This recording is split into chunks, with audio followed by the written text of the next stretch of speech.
I'll try to answer some questions, Martha. Rula Benny has a question saying that she's started with a control pause of 10 with asthma and COPD. She's now got a control pause of 20 and she feels a lot better. Yeah. She's taking 1 times Pulmicort 200 a day. Yeah. She wants to follow the advanced training and she's wondering if it's worthless for her to follow the advanced training. No, it's okay. You've already had big improvement. You already got some discipline going. You're not completely solved out, but I think the advanced training is fine for you. Thank you very much. Thank you. Welcome. So, doubling your control pause, that's something. It's not nothing.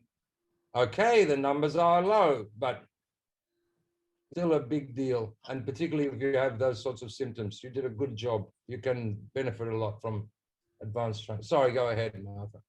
Okay, thank you. yes, Jeff's got a question. Do you want to go ahead, Jeff?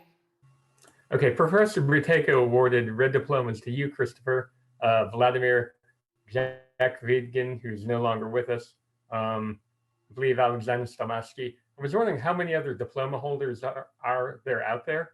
And without the professor around to issue diplomas, how does the torch get passed, so to speak? How does his legacy get carried on? Yeah, well, it was like this. Maybe because it was a communist country or many other details. But when Stalmatsky came, because Buteyko was a big guy, and because he ran his research center and he got money from the government, you know, whatever. And because Stalmatsky was a very good pupil and overcame his diseases and wanted to work with Buteyko, it's like he got a job with him. And in Russia, back in those days, you had to have a job. There's none of this business, oh, I'm unemployed. No, you're employed, all right. We'll find you the job. You know, you'll be employed. And if you're clever enough, you can end up working where you want to work. Vladimir was a mathematician.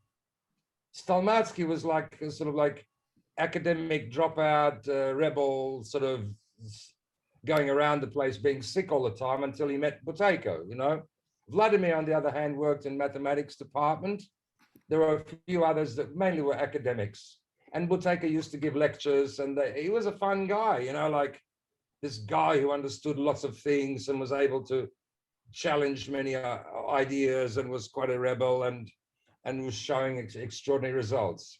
Okay, so they came to work with Buteyko, and the student-teacher relationship was developed. Buteyko is the boss, and they are his followers. Then the method came to the West, and we had big problems because they're not, I'm not saying they're not well-meaning people. They are. You know, they want to help people, and they saw good results, and they came as practitioners, and they're chiropractor, medical doctor, sometimes just a patient. And they came from places around. Now, it takes years, not just to be trained, but to see all the students. You know what I mean? Like I can tell you the idea for you how to, if I'm teaching you, right, how to be a practitioner. I need to be like, oh, Jeff, we've got an emphysema patient with a also who has angina claudication. You need to come down here and watch how Stalmatsky works with him. You know, but you can't do that because you're living in Queensland or Cairns or Darwin. What are you going to do? Just leave your family and your work and your job and come back to Sydney because you get to see a patient that you didn't see before? And we can't really teach this unless you've got the patients to show, like to work with, because the knowledge never sticks what to do. So treating a person with diabetes, epilepsy, all these other diseases, you've got to be there. And the only reason why I got a diploma was because Stalmatsky, like, he was like useless in the West in terms of running any kind of a business or organizing anything, right? So I had a big house back in those days. I said, there's a room for you. I had a company which had just been taken over, and we got the vehicles. So he had a car, I got him a room, and we hung out. He lived in the house. And I was like an assistant with him in the workshops because he He wouldn't or couldn't book a room, couldn't organize anything, you know, it wasn't his style, you know. So, and that's how I saw those thousands and thousands of students. I wasn't even interested in the beginning. I had no, I'm not going to be a practitioner. I was a businessman. What am I going to do? Teaching people some therapy, you know, I wasn't interested. But I got interested because A, I wanted to see the business work. And B, it started because I thought this is going to be so boring. You know, this control pause, maximum pause, don't eat chicken, don't do this, sleep on your left, you know, come on, you know, what are you talking about? It's 20 rules and 3 exercises, you know, nothing in it. But then when you got to the serious disorders, I found it very intriguing. And I said, why did you tell this lady to do that, but you told the other one to do this? And then he explained to me, I thought, oh, you know, and I became involved, interested, and I was his assistant for 10 years. So of course I saw lots of things. You'd have to, and of course I could sort things out because I'd seen it. If you know, when I was a teenager, for a brief period, I worked in a pastry shop. A pastry shop. I used to go there at 4 o'clock in the morning. I know how to make bread, probably forgot now, but I know how they make bread. I know how I used to squeeze the juice in the donuts, you know. I know how it's done. I did it. Thousands of them. And the guy, the big German guy, showed me, you know, and I was working there with the other employees, you know. I learned, and they're people, these hairdressers, they go to the salon, they're in the salon, and they've got a boss there, and they, how do you, and most of the time they're making cups of tea and sweeping up the hair and doing all this kind of stuff, you know, but they learn because they're there, and they see it happen. The first case of epilepsy, we weren't treating epilepsy, we weren't, you know, advertising for, are you crazy? Who wants to treat epileptics? They're already being medicated, and it's going to be a clown show if you start advertising. You've got a workshop full of epileptics. How's that going to work? But I saw my first epileptic attack, and I saw Stalmatsky casually walk over and say, "Look at me, make your breath out and hold," and again, and the attack stopped. And then I saw him take him to the side and talk to him what to do, how to solve this condition out. And then so I understood, I saw it firsthand. It's why plumbers, a young plumber joins with an experienced master tradesman, and he learns how to do all this stuff and what it really takes. So the way that Buteyko awarded diplomas was somebody who at least doubled or tripled their control pause. That was the rule. They had to find a practitioner and work under them until such time as that practitioner said that they're okay, they're good, they know what to do. And that took Vladimir 7 years. It took me 5. Not because I'm better than Vladimir or smarter, no, just because I maybe more intensive number of patients. Vladimir is like a mathematician hanging out around Buteyko's clinic, but he saw a lot. He worked under Buteyko. And then you're given this red diploma, just not because you pass a test, because everyone knows. And that's why, so because of the internet, we can now train the same way that Buteyko trained. Because if I get an interesting case, like something, you know, or if Irini, for example, you know, what if she comes to London or whatever and does a course with me for 2 weeks? What's going to happen? She's going to go back there and what? Is she going to get in the phone? You know, it's impossible. But because we work online, if she's got difficult cases, I can just go, okay, fine, I'm going in there. And I can talk to the patient directly, talk to Irini, talk to the patient, follow up, solve it out. We couldn't do that before we started working online. And so now we're reverting to the same way that Buteyko instructed practitioners to be taught. I once had a friend, the business that he was a chef, and the business went bankrupt, and they locked the doors, and all his knives, all his diplomas, all his newspaper articles, all his menus, everything was gone. And you know, in Australia, when it comes to bankrupting a business, they do a very good job. They lock it up. He tried to get permission to just get his thing. We have to work out who belongs to what and so forth. So he was absolutely gutted. He's very upset because maybe he can't even get a job now.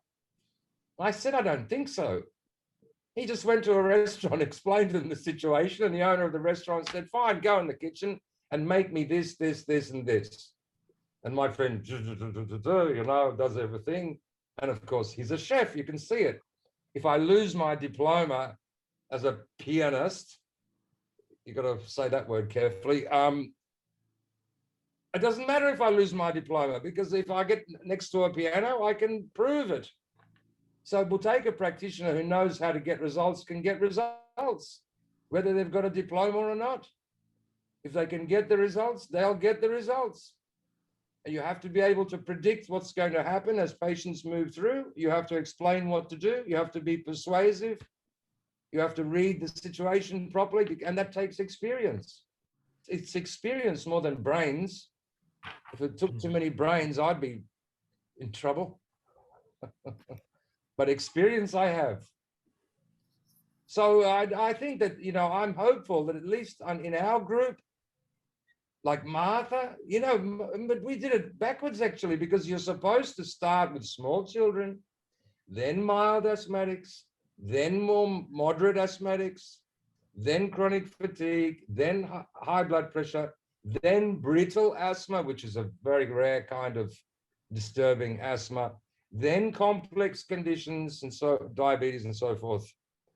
And Martha missed the kids, missed the asthma, and went straight into chronic fatigue, which was really not, you know, and I remember saying, we had some patients and we're sort of divvying them up. And I said, oh, well, you can handle the asthma cases, Martha. And Martha's like, I never did asthma before. It's like, what? I forgot. So she had to learn backwards, because you're supposed to start with mild asthma and, you know, but she got a lot of chronic fatigue cases because she had chronic fatigue. So she related to those people, and that's what we had. And she didn't really learn asthma until such time as we had asthmatic patients, and I was helping her until she got the handle of it. And that's what it takes. You've got to get the experience with a patient, and you've got to get advice and help as you go, so you get the successful result. Now, Martha can handle asthma easily, you know, any normal asthma. One of the first patients was brittle asthma. Yeah, well, you're not even supposed to look at those ones. I know, that was one of the first asthma patients I saw, was brittle. Yeah, I know. That's your luck all over. So start your first asthma case, brittle asthma. Okay, you know. Michael would like to know how you unblock the nose. What, in kids or adults? Adults. Adults. Maximum pause. Squats will do it very quickly. That's the quickest way. Yeah. Just maximum pause. And then moving the body, and of course, shallow breathing afterwards. The most powerful pause is squats, where you stand with your hand resting on a table or a chair or something. You make your breath out, and then you, at the knees, drop down, like in a squatting position, and stand up again. And you do that 30 or 40 times. It's like, I don't know, each up and down is probably the equivalent of 5 steps, because it's not just the huge physical work of the extension of those big muscles, but also it's like a pumping action. It's much more potent than walking or running or anything, or maximum pause. It's very, very rough exercise. And if that doesn't block the nose, nothing will. Unblock the nose with squats and breath holding. Don't do it too much. It's a very strong exercise. Is it possible to show us? Yeah.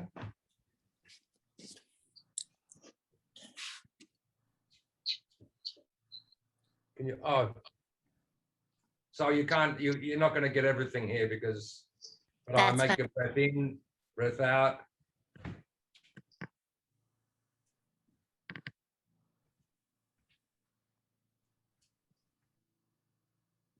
I don't want Brilliant. to, Thank you. That's great. Thanks. yeah. Okay, so then the next question is, could you recommend an exercise for arthritic hip?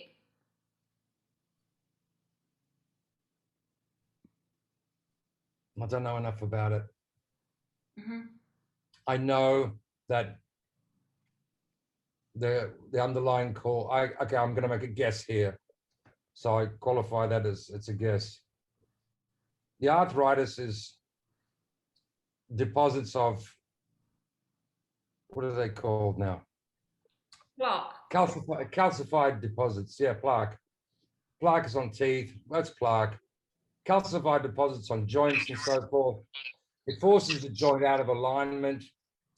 That hits a nerve, and then you get pain, and then you get inflammation and so forth. So as much as possible, you want to grind back that plaque and you want to attract CO2.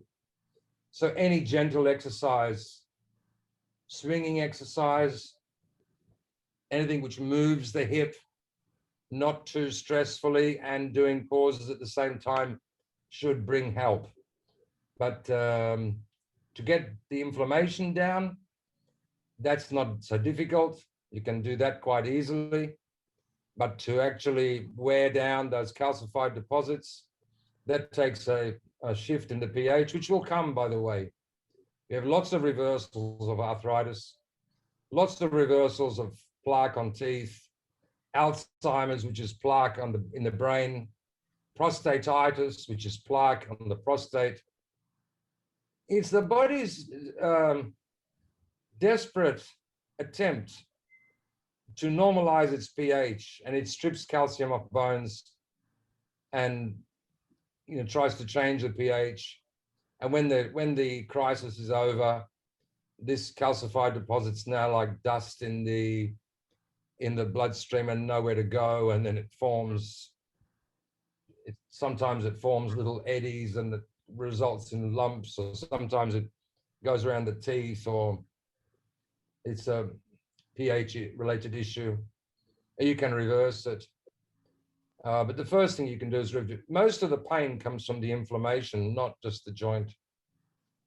So anything which swings the hip around a bit, gently, together with pauses, would what I would recommend, but slowly to begin with. Sharon's just asked, when you do the squats, did you keep your feet flat on the floor? Yes. Well, when I get right to the bottom, maybe my heels come up a little bit, because depends. It doesn't matter. I wouldn't say it matters too much. If your feet are flat on the floor, fine. But I think my heels came up a little bit because to keep my balance. Some people they can more easily, but I tend to. My foot tends to move to the front. The main issue with that is the huge pump. Your body's from this long, and now it becomes this big, and then goes up again. So not only do you have a huge amount of work, this vast amount of work going on, but then also this huge pump action, and so CO2 really flies. Yeah, so you want high pauses and movement. Yes, well, pauses and movement. Yeah, higher the better, of course. Yeah. Could you explain to me, when you have sleep apnea, you don't breathe, right? And then the oxygen saturation will be low. When you practice control pause, there is also no oxygen coming in. So your oxygen saturation will be low. So both are the same, right? And then it's dangerous for the brain. So I still don't understand. Oxygenation is not dependent on how much breathing you're doing or not breathing. Eventually it is, but oxygen is liberated from the hemoglobin by carbon dioxide. So if I ask you or ask anybody to start making more breathing, faster breathing, more breathing with mouth open, you'll have oxygen deficiency immediately. Your pulse will start to fly. Your blood pressure will go up. Signs of oxygen deficiency, not sufficiency. So why is it that you are breathing more, getting more oxygen, but you're showing signs of lack of oxygen? Because it doesn't work that way. The Bohr effect, B-O-H-R, because it's the man's name, Christian Bohr, he developed this understanding whereby the rate at which oxygen is liberated from the hemoglobin is determined by the level of CO2. So oxygen deficiency, we're never oxygen deficient, never. Why? Because in the air, that's around 20%, and our requirement is around 2%. So there's 10 times more than we need, which is fine, great. It goes into the hemoglobin, no problem. That's why the blood is a bright red color. Everyone gets that. Now the problem is delivery, how to get the oxygen out of the hemoglobin into the cells and tissue. That's carbon dioxide. And that's where the gas issues are inverted. We require around 6.5 to 7%. And in the air that we breathe, there's 0.04%. The air, what's in the air is useless. It's nothing. It's basically nothing for us. We need 200 times more concentration of CO2 to survive. So we generate our own CO2. And because CO2 is heavier than oxygen and nitrogen, it falls lower in the bronchus. And if you breathe too deeply, you will lose that CO2. Just in the same way, when you make a stew, all the good stuff sinks to the bottom and the lighter material floats to the top. And before you serve it out, if you're going to be polite, you should stir it up first. Otherwise, some people will get all the meat and some people will get all the water. Likewise, that's why you want your breathing to be light, delicate, superficial, and not deep. And those practitioners, even Buteyko practitioners, would you believe? I'm not saying they have bad intentions. They're even trying to train their students to slow down their breathing. Slow down your, there's a book written about this, how to slow down your breathing, Buteyko method. Now, what is slow breathing? Slow breathing is deep breathing. They are teaching deep breathing under the guise of Buteyko method.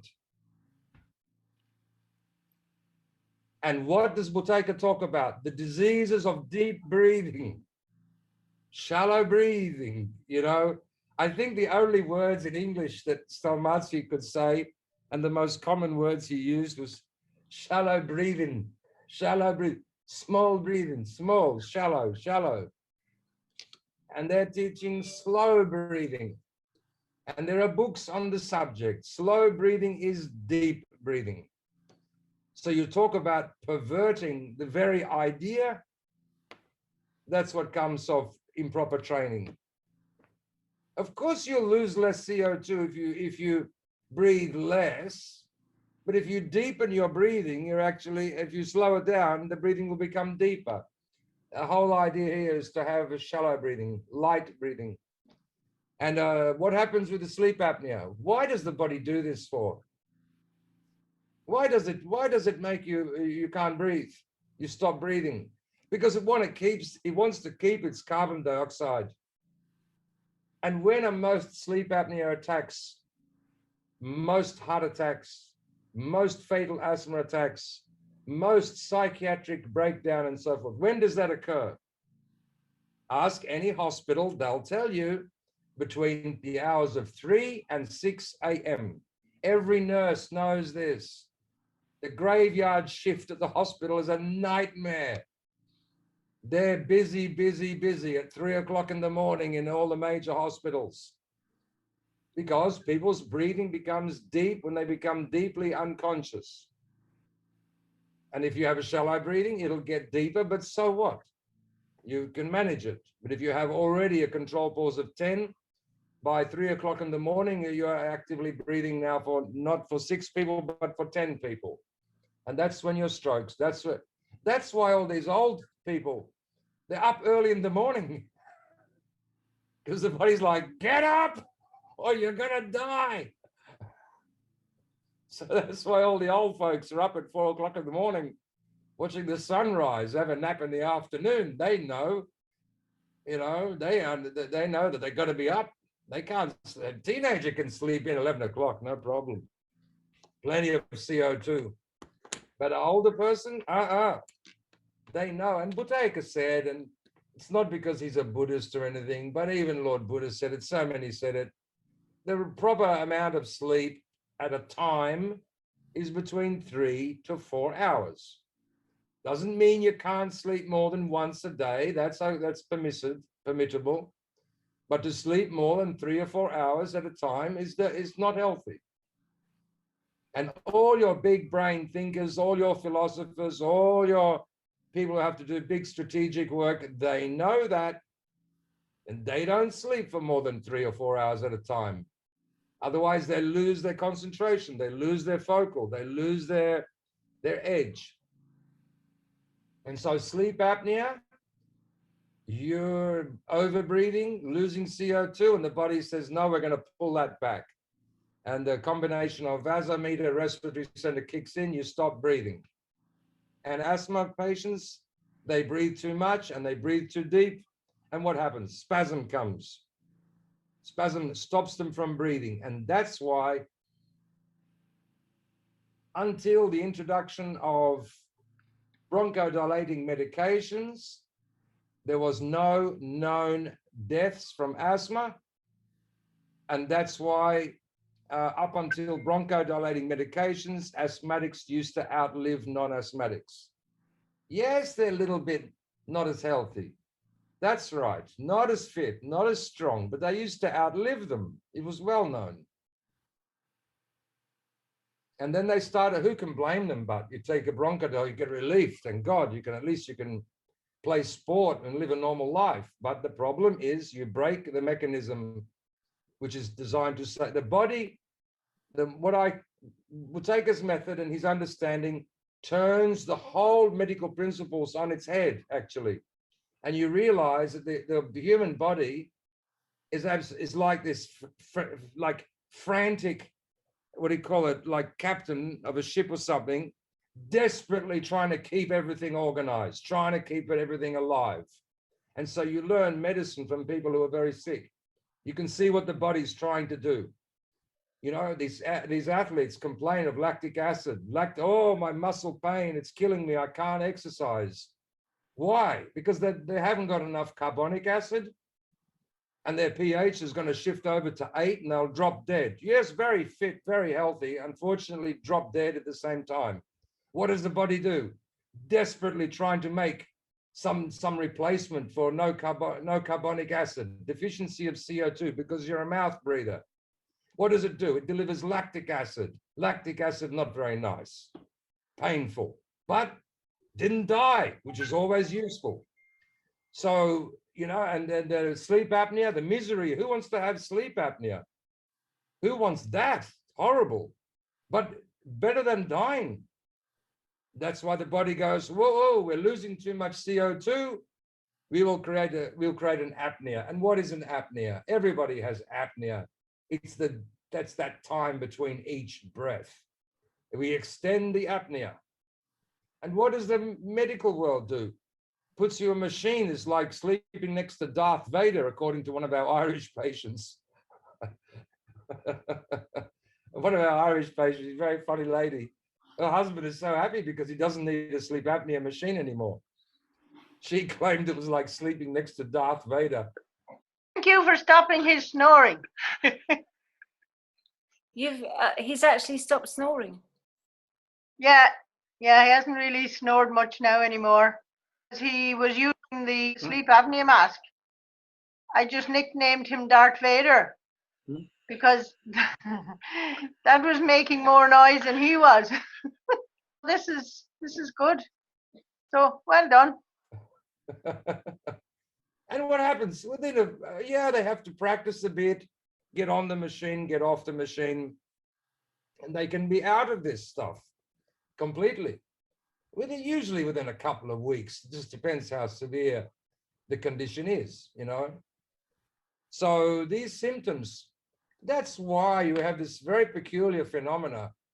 If you talk to a actuary from a insurance company, I think they're called actuaries, they'll tell you one of the most dangerous people in the world for them is a 55 to 57-year-old man with no health issues.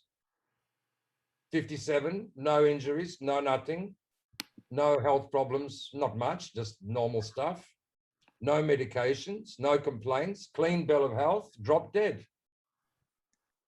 Whilst you have this 75-year-old lady, 100 pounds overweight, taking insulin and 3 different kinds of medication with medical records like this, and she's still getting around the place. What's that about? Because she has defensive mechanisms. Her body can spread the problems with a bit of migraine, bit of diabetes, carry some extra toxins in all this fat that you carry around with you. I will give you a bit of this, a bit of that. These are all, this is the body trying to survive. And that's why it's like puzzling. And the actuary told me, he said the worst bit about it is that age group men, 55 to 57, the worst bit about it is that high group, the highest of the high, are the ones that just had a medical. Because we know they're dangerous, and they've got to issue key man policies for like large corporations. And a key man policy is worth a fortune. The patient doesn't get anything, the company gets the money, because that man is so valuable for that particular company in that job. If he drops dead, they'll lose potentially vast amounts of money. It's called a key man policy. And they said it's terrifying because so often the guys between this 54 and 57 or whatever it is, that a particular bracket. And so quite often we actually have even more intensive medical checks because we've got to make the premium right.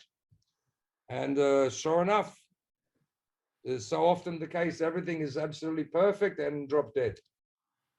Very common, by the way, it's not rare. And they know all this stuff. They know this stuff, by the way, but it's not acted upon because there's bigger issues. The thing that you need to look at for that lady there, for Jenny, is Bohr effect or Bohr law. Yeah, I'll send her a copy. Okay. That was a long answer to what was a short question. Jeff's asked a question about relaxed diaphragm and belly. Is it important for shallow breathing? And could you elaborate on the dynamic between tension and relaxation with respect to the breath? But there's a question about the advanced work.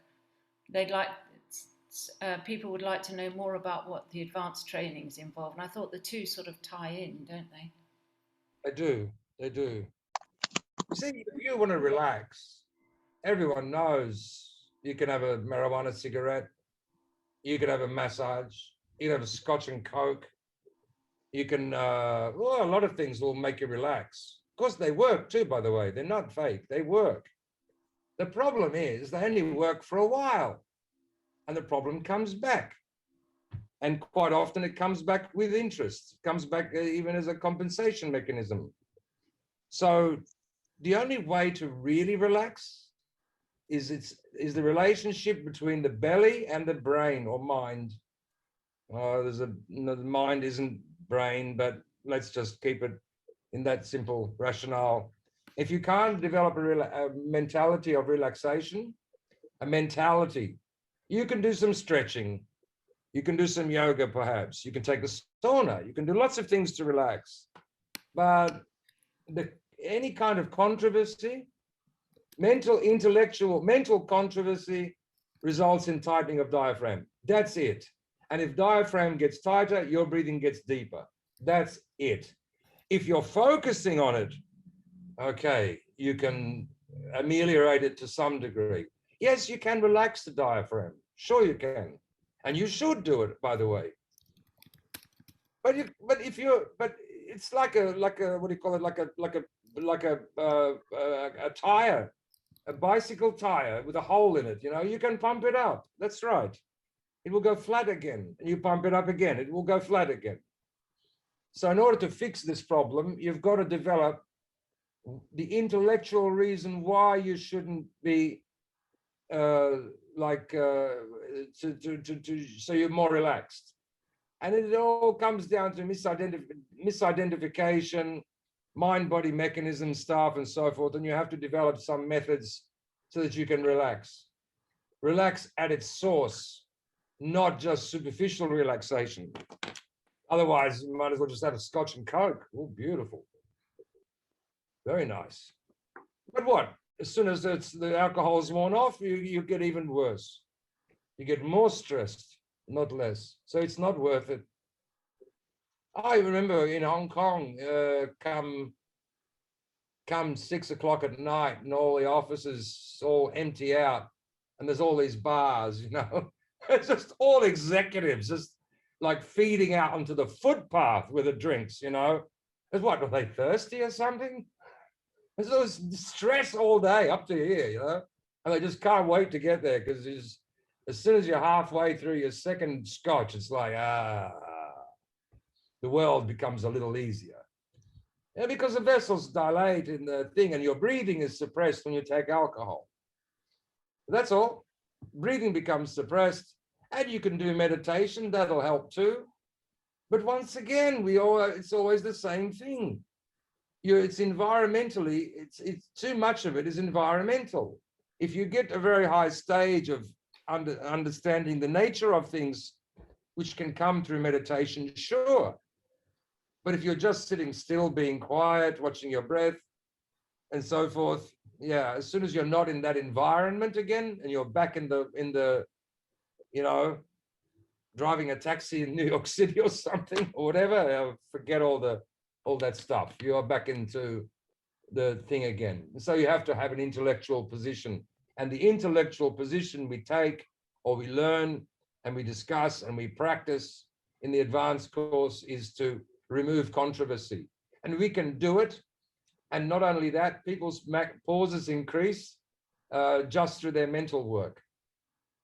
Through their mental work, their pauses increase.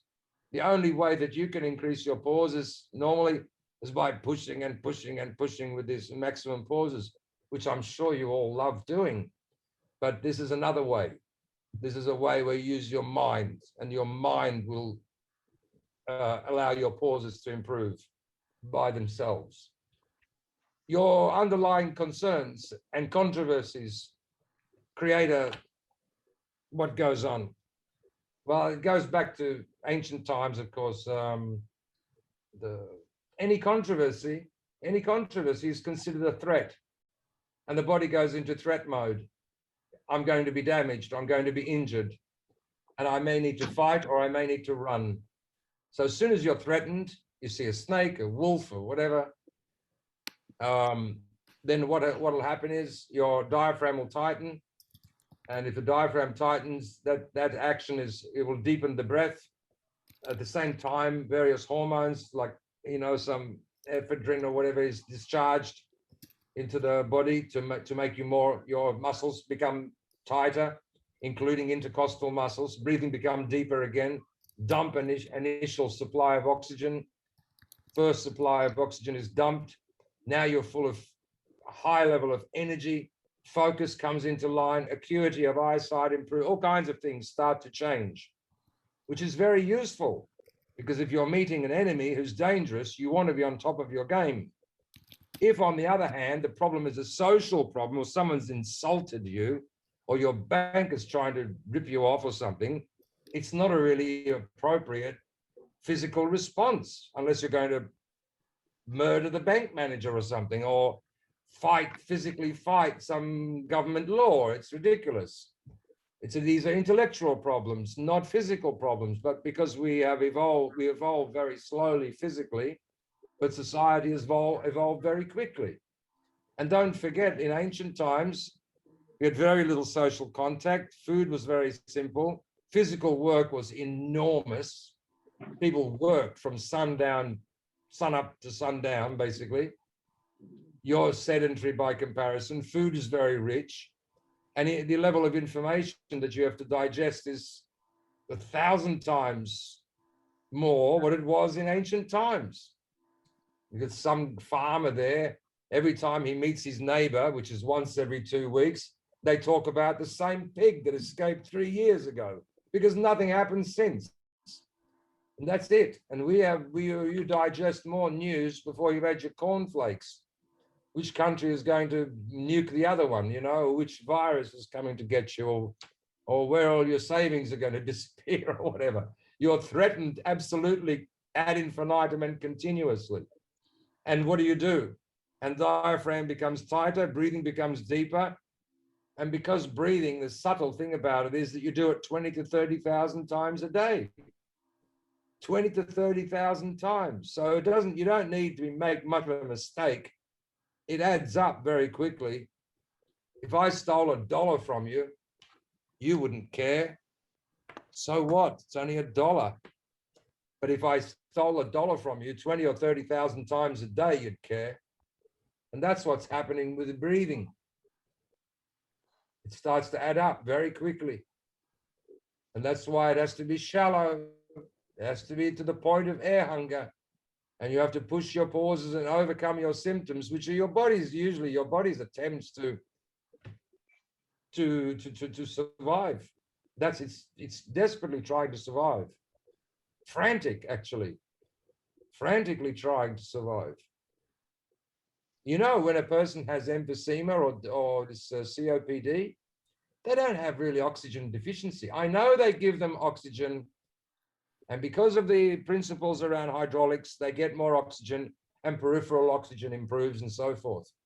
But their oxygen deficiency symptoms, as Sir Michael Foster of Cambridge University explains, back in the 1800s or whatever, big brain guy, he said, if you either have enough oxygen and you're alive, or you don't have enough oxygen and you're dead, that's it. So what are these symptoms which look like oxygen deficiency, going blue and losing circulation and breath and all this sort of stuff? They are the organism's attempts to get the oxygen it needs from the available supply, not actual oxygen deficiency. It's just like having a bank account with $1 million in it and an ATM which allows you to take out $10 a day. Welcome to poverty as a millionaire. There's one question about the squatting. Some people have got bad knees. So when people have bad knees, we tend to stand up and sit down from a chair. Yeah, or steps, do steps, or something similar, or using their hands, you know, put 2 chairs. Be careful. If you make a mistake, you can damn injure yourself, but use your arms to help you get up if you have bad knees. Shaheen's just asked about, she's doing 3 to 4 practices a day, and she's still got the food intolerances and the weight loss. And I just said, try treating the symptoms, and this will bring the number of pauses up to 20 plus a day. Anything to add? Well, even if you can take off the other pauses a bit, so it's not so much stress. And then when you've got those symptoms, pile them on. So you pile pauses on when you've got symptoms. If you've got symptoms, you practice to treat the symptoms. Yeah. Sure. Thank you so much. Yeah. Yeah. If you're having difficulties, then just be in touch, and then someone will work with you when you're actually having the problems. So we do, you know, that's usually the best way. Try it out yourself. But if you're not getting results, then we need to you need to have a deal where when you've got the symptoms now, okay, let's work until we solve them. And then you go, oh, okay, that's how you do it. Well, we've got weekly classes. Thank you. You can be in contact every week for a while, see if you can solve out things by coming to a follow-up class. Thank you so much. You're welcome. You're welcome, Shaheen. Nice to see you. And you, it was great.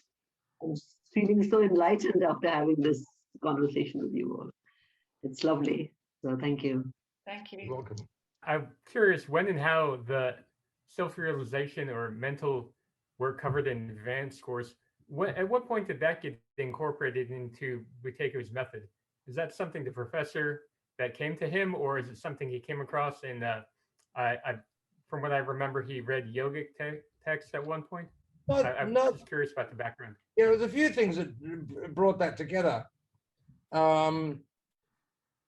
He wanted to find people with a high control pause. And because of his rank, he was able to organize with some medical doctors in recruitment centers. And he was looking for recruits, obviously young men, 17, 19 or whatever. And he asked some doctors in busy places to check the control pause. And it was like 1 out of 1,000 or 1 out of 500 or whatever who had this control pause, 50, 60 or whatever, you know. And so we'll take one of those people brought aside and all their records sent to him. He wanted to like find out about those guys, those people who had control pause 50 and 60. And he said they're all the same. He said they loved they loved sports, they weren't competitive. They were always in a good mood and they didn't care. They never ever pandered to people. They were very independent in their own ways, but people liked having them around very much. There were all these qualities of these people, and they were like, they had certain qualities. And so that was part of the thing. They had a view to, they weren't much concerned. Their concerns around future, past, this, that were very minimal. And so, and Buteyko himself, he managed to get very high pauses. He fasted a lot and so forth. And he also developed some insights and so forth. And what he discovered, I mean, the connection between Russia and India was actually quite strong back in those days. So the Russians knew about yogic technology or yogic ideas and so forth. So there was a lot of the idea of Vedantic thought and so forth was not lost on them. But he also realized that it required high pauses or improvement in pause before one would access that easily. You can access it without it, of course, but more easily. And you can build upon your existing work more easily. So, but he was quite insistent. It wasn't really spoken about. It was only offered to students who were already at a certain level. It wasn't offered generally, this sort of work. So we only offer it to our students. Even if someone learns with some, okay, if they've got high pauses or whatever, okay, fine. But if we unless we know them and they're working away and they're doing their pauses and their control pauses coming up and so forth, then we introduce this idea. So it was something which was like, you know, Buteyko was, he, on one side, he didn't want to promote it. On the other side, it was anything which helps get the control pause up. And it developed a little bit, because it developed. Every practitioner has their own approach. Thank you. You're welcome. Okay, I think that's it, Chris. As far All as right. All right. Well, really nice seeing you all. I mean, I hope that you push your practice, that you know, you've got to work, you sort of got to work and relax and work and relax, work and relax. It's no one, I've been doing this for nearly 30 years. I don't know anybody that improved their pauses and turns around and says, oh, well, that was a waste of time. No, nobody. They often say, well, that was a lot more than I thought it was going to be. You know, they often say that, you know, and it's also curious because we've had a couple of students who had really had terrible diseases, bronchiectasis in particular, which is a particular nasty bag of tricks. And this woman really, oh, she must have a heart of a lion, you know, and she came off the wagon a few times, you know, and had to build herself back up again, you know, and she really put this huge effort in over a protracted period. And she even went to, I think it was Royal Brompton, was it, Martha? One of the big hospital where she used to go. And they even acknowledged that this incurable disease is less than what it was before, which that never happens, right? So it's not cured, but she's walking around and she's doing stuff and having her life, and the condition is in reversal, and she had very decrepit times. But somehow, when it came time for her to give her testimony, I'm not saying she was being evasive or not forthcoming or something, but she didn't mention that all the hard work she put into it. She just said, "Oh, Buteyko method saved my life." Okay, fine, thank you, good. And Buteyko method allowed this, and Buteyko method that, and Buteyko method this. She forgot to mention that she nearly went out of her mind with the work that she had to do to pull herself out. And I don't think it was intentional, because she wants people to learn this because it's worth it. And I was thinking, oh dear, always we might get these bronchiectasis patients and they say, "I want to do the Buteyko method." You're going to say to them, "Oh, she didn't quite tell you the full story, So it's a lot of work, but it's worth it on many levels, not just your health, And as we all get older, we're all getting older and everything is like, deteriorating, it's good to avoid these. I'm not against doctors if you have an accident or contagious diseases, and they're very good. But for chronic diseases, you really want to keep a long distance from these people, because they're very dangerous. And so you want to get your own practice up, even if it's not for optimal health, whatever that is, but at least to stay away from these expensive, painful, unpleasant, and debilitating symptoms, medications, and all this stuff. It's, that's why Buteyko compared his method to Semmelweis, the Hungarian obstetrician called Ignaz Semmelweis. There's a name, Ignaz. You'd never be forgiven as a parent if you named your kid Ignaz, I guess. But still, maybe in those days it was different. Ignaz Semmelweis, he was the guy that discovered that there was something that traveled from the surgeon's knife, from the patient to the doctor, and the doctor got sick, as with the same disease as the patient.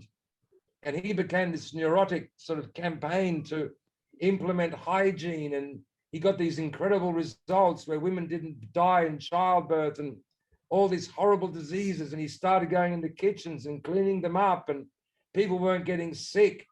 And he drove himself into a frenzy, trying to explain to everybody how this was a big thing, Well, you take it, you wash your hair, you clean your clothes, you clean your carpets. Your kitchen, of course, is as clean as you can make it. You've got detergents and soaps and this and that. You do all these things. But if you didn't, you'd be very, very sick in a short space of time, and people were. And it was this man who ended up in a mental asylum and in poverty in a mental asylum because he drove himself like mad with trying to get this thing going. And it was Sir Thomas Lister, the Scotsman. I think he was some sort of, we call it aristocratic Scotsman or whatever, doctor and whatever.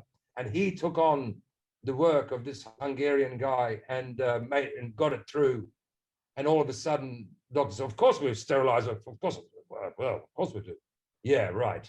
They didn't, and it killed poor Ignaz in his attempts to try and get this, get it to happen. And Buteyko was quite determined that he wasn't going to have that.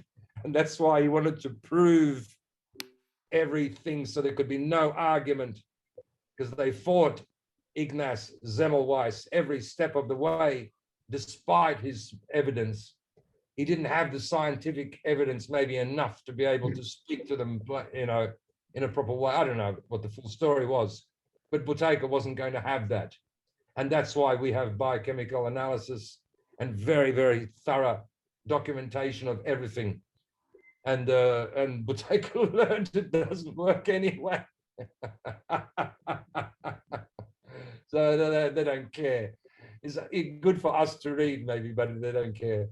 Anyway, very nice to see you all. I look forward to seeing you again. Thank you very much, Christopher, and thank you everybody for coming. Thank you very much. Bye. Bye. Keep up your good work, keep up your practice.